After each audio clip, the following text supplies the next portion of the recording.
We are back here on the Cut to the Chase Sports Podcast. Hello, everyone. I'm Chase Younts. Alongside me, Brady King. If you guys are watching this, please like, subscribe, comment, share this podcast wherever you get your podcast. We appreciate all the support. Brady's up in Columbus. How's everything going with you, Brady? It's been good. Pretty busy for sure lately. It's been a really busy past couple of weeks, but everything's been going good. A lot of cool stuff on the horizon. Spring game on Saturday, got fun stuff in the morning like spring block. Theta Tau, shout out. We'll give to Theta Tau OSU. But yeah, no, it's been good. That's How's good to everything hear. going with you over in Cincy? Going good. The UC Spring Showcase is also happening on Saturday, so we'll be at that. But obviously football in Ohio is a big deal, and get a chance to get the fans out there and see these players and what they're working on going into the summer and the fall is a big thing. But things have been going well around here. Finals, man. Finals are coming up. Trying to grind through everything, but life as a college student, and also we want to get into what we're meaning to talk about with this Ohio State football. Again, defending national champions get a chance to go out in their spring showcase. And again, you're looking at these, spring games. They don't really happen anymore because of how long the season is, the transfer portal, everything that accumulates with that. And with Ohio State winning it all and having such a late postseason and not a whole lot of time in between, they've got their spring showcase, if you would. But you were at Saturday practice. They let people in and everything else. And obviously there was a whole mob of people that swarmed Jeremiah Smith as expected. But just the atmosphere, guys that stood out, just stuff that really pops out in your mind. The first couple things that are in Brady King's mind from Saturday practice are? Yeah, so Saturday's practice, and this year and last year, it's that second main scrimmage of spring, and that is the biggest scrimmage, like way over the spring game, all that. So I really enjoyed my 2 years as a student here, getting to go to the biggest practice of spring, because you get to see a lot of things. And like you said, one thing that stands out is the intensity. The offense and defense does not like each other in practice. They're not teammates in practice. Like, they're going against each other. They're trying to make each other look bad. It's definitely not the same as like your classic practice. I would say for a lot of schools. I mean, it's obviously major college football, so it's going to be like that. But they definitely have that edge. And I would say that's what stands out in terms of like differences. And you're literally like on the sideline watching. Like you could touch any player you wanted to, like from where you're standing. It's kind of crazy that they give you that close of access. But there's a lot to take in. I think one of the biggest things that you told me was the fact that quarterbacks were allowed to be hit. Yeah, unprecedented in Ohio State history.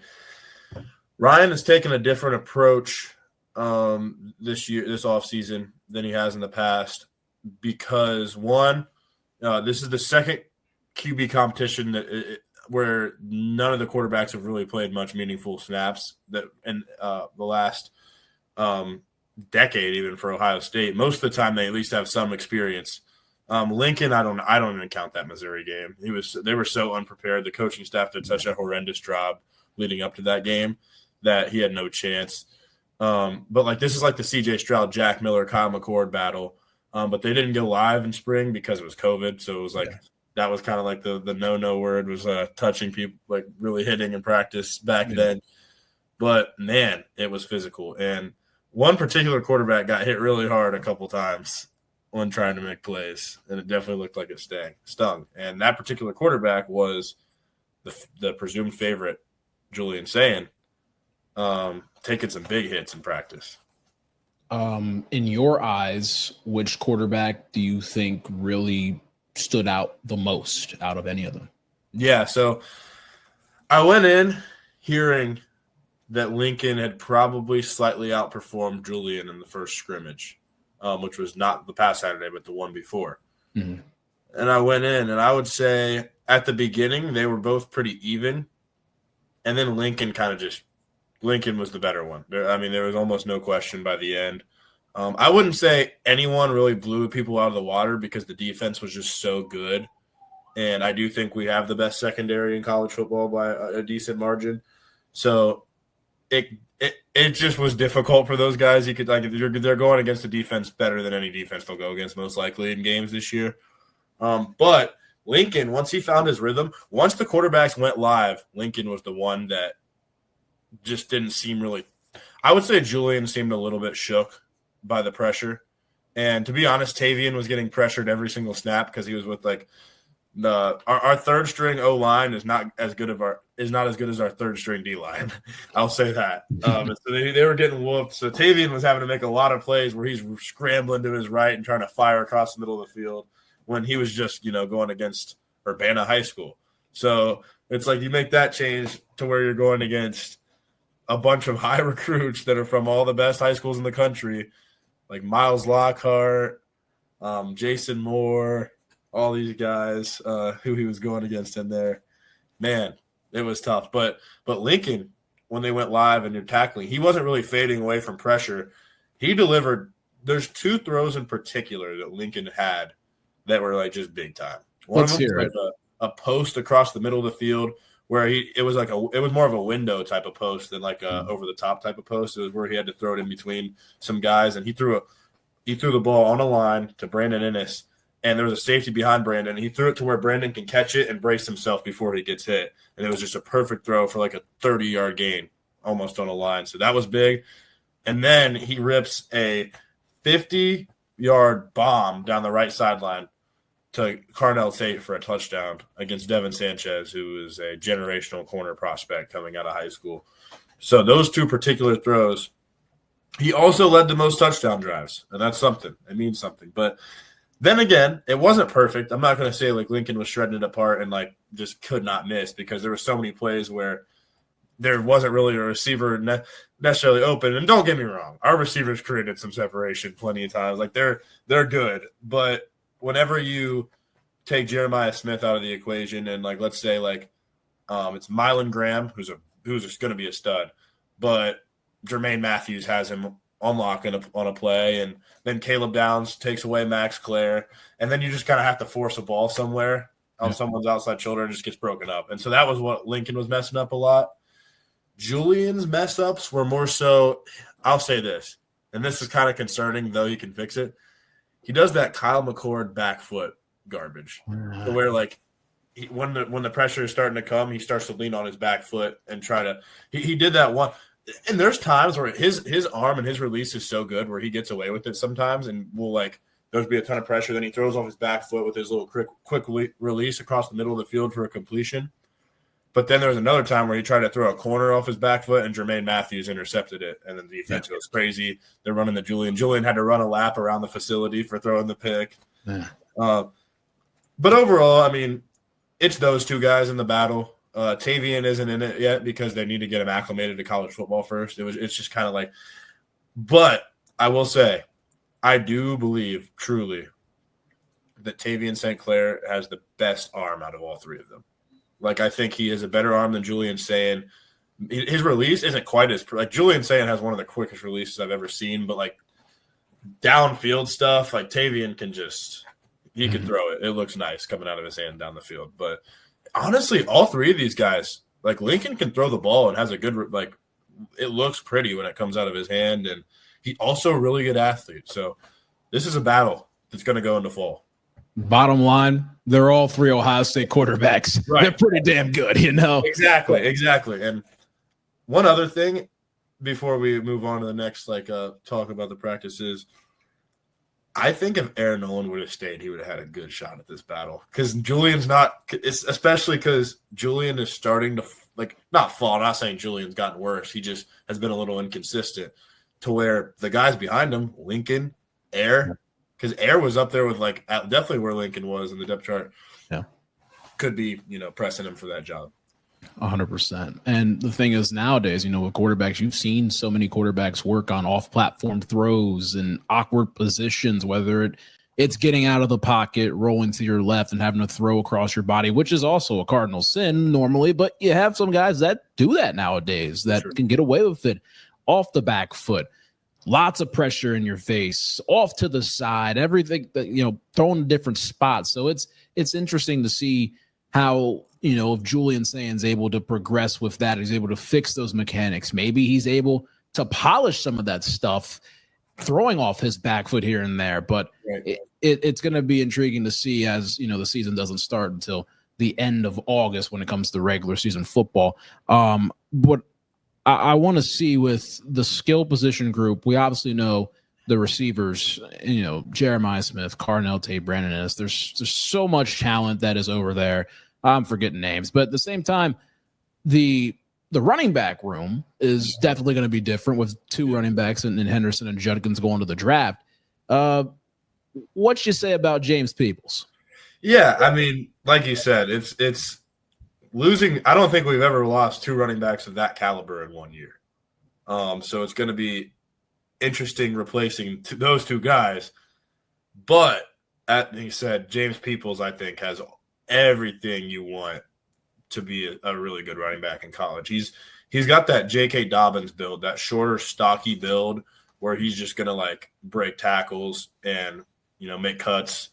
And he's got speed too. He's really a complete running back that I've been excited for a while. As soon as he committed out of Texas, I watched his high school tape. He's a stud. I think he'll be the RB1 this year. I think he'll get the most carries on the team. And it's going to be interesting, though. We have a lot of running backs. We have a starting running back on our team from West Virginia, C.J. Donaldson as well. Mm-hmm. But I don't necessarily think he'll start over James Peoples, though. But I thought C.J. looked pretty good in the scrimmage. That's good stuff to hear. Let's look at a position group that really caught your eye on Saturday, any side of the ball. I think, and I know we've already. I'm saying the corners, man. Those corners are good. They're 5-6 deep at corner, and guys that just are absolutely starters. There's not going to be a moment this year, in my opinion, even with injuries, where we have a guy out there where somebody's just going to pick on. Because sometimes it's just going to be that way.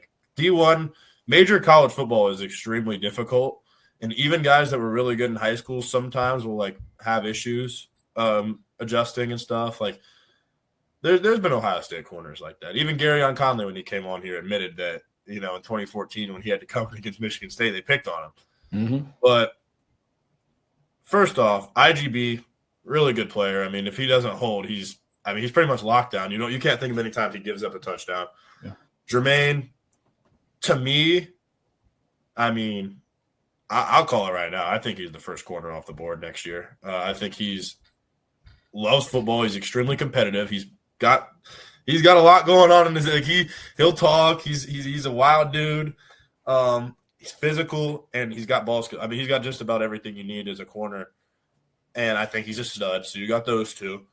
Then you look right behind them and you bring in Aaron Scott, who had an unbelievable day. Yeah.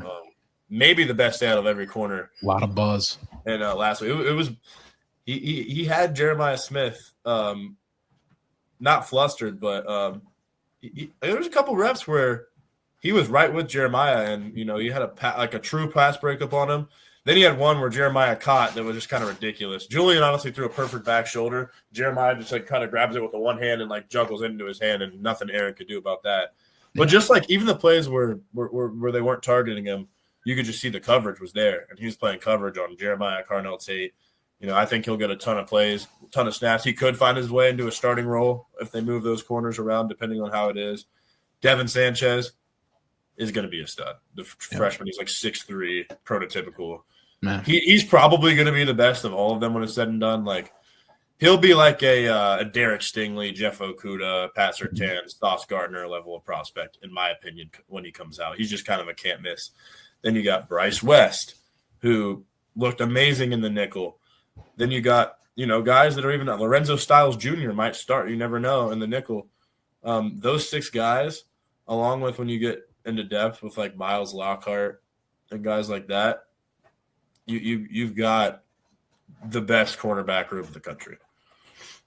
Oh, 100%. I mean, that unit it won us a lot of games last year when, some things on offense weren't going well. The defense, the secondary was there. And that whole entire unit was. But there was one game those guys had that was horrendous. And, well, I don't even want to say guys. We know who it was in particular. Yeah. But then they showed that it was a fluke.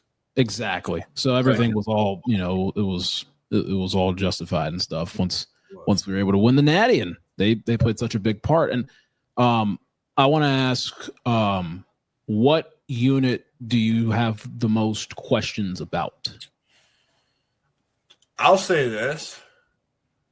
There's been a couple different position groups got brought up by others.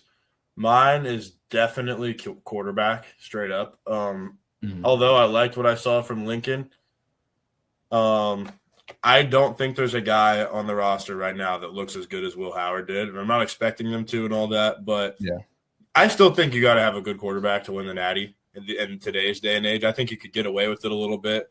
For something's changed, though. I think for the most part, you have to have a pretty good quarterback to win the Natty, and I think it's vitally important. And I also think that when you look at every other position group, there's not an area of concern, a huge area of concern. Like last year, I wasn't huge on our tight end group, and I wasn't huge going into the year on our linebacker group. Now that group was unbelievable, maybe the best in the country.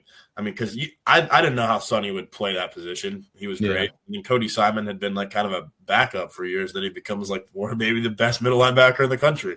Yeah. So but this year you don't have those question marks. And then you lose all 4 starting D linemen, but you bring in 4 dudes that have been right there waiting to start. Kenyatta Jackson, Caden Curry, Caden McDonald, and Edric Houston. That's your 4. Those are going to be the 4 starters, and everybody knows it. I think that's a good sign, knowing that you got that set in. So I'd say quarterback, because tight end we got Max Clare, so it's kind of chilling. And then receiver and corner group. It's the best receiver group in the country. It's the best corner group in the country. And we might have the best safety group in the country, depending on how the other guy steps up. Obviously, Caleb Downs will hold his own in there. Biggest thing, you're going to be there Saturday, right? Yeah. Okay. Biggest thing that you're looking out for on Saturday? I'd say the biggest thing I'm looking out for on Saturday is the incoming freshmen, because you get your first look at them in front of a ton of people. That's always big, and you kind of see.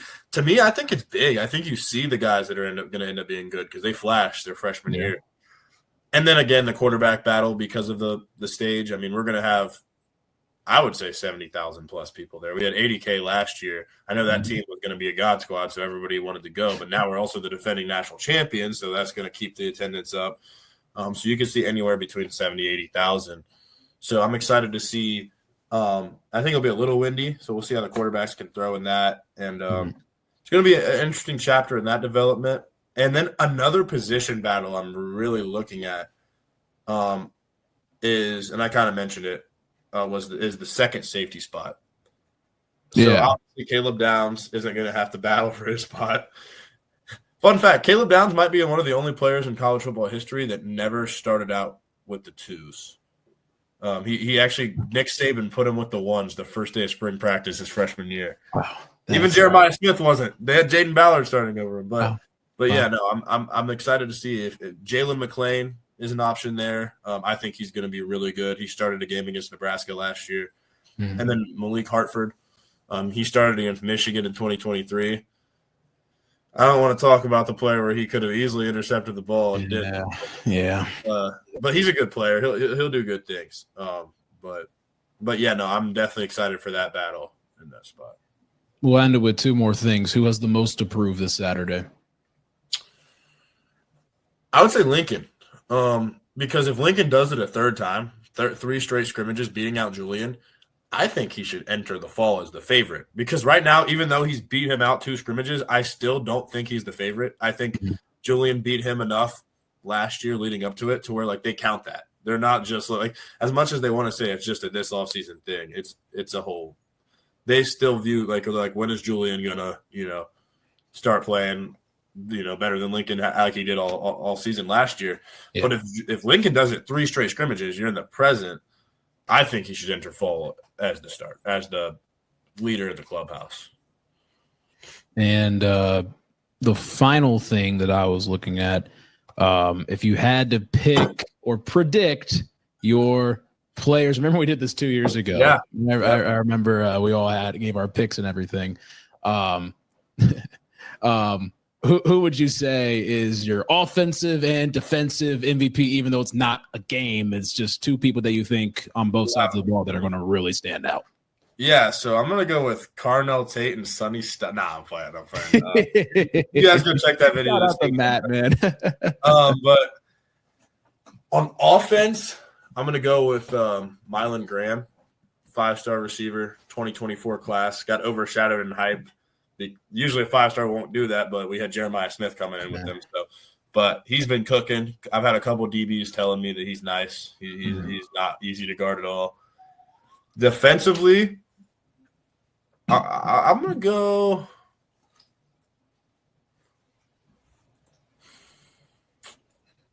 I'm going to say Miles Lockhart. I knew you were going to go there.